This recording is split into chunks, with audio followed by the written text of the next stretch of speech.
For real, that's how I feel.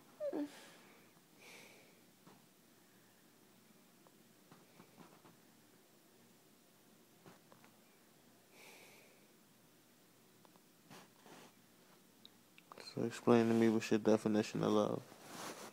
Reading. I feel you. If I was you, I'd say that shit too.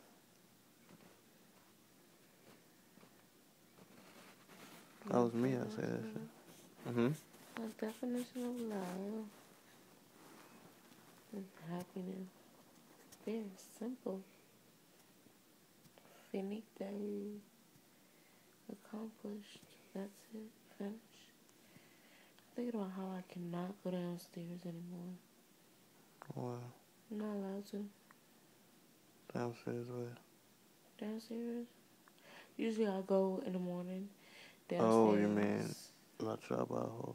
Yeah, I help out and then I'll go upstairs. I can't do that anymore. Well, whatever.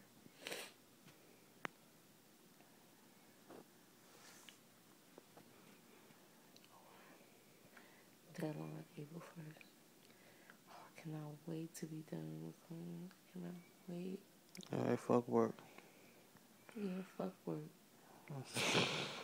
You rebel. What's your definition of hate? Of hate? I don't know, actually, the definition of love. Fuck. You gave me a vague ass kind of answer. It was not vague. It said happiness. It's the Yeah, truth. that's right, yeah. If I'm happy, I'm in love. And guess what? You're in love. I'm happy. I should have said that first. My definition of hate? Huh? Finished. That's it. Story's done. I'm show this to him so he can take it to court. Show him you drinking and ramping all night. Ranting. Take me to court for what? Take me to court for what? So you can take it to court for custody.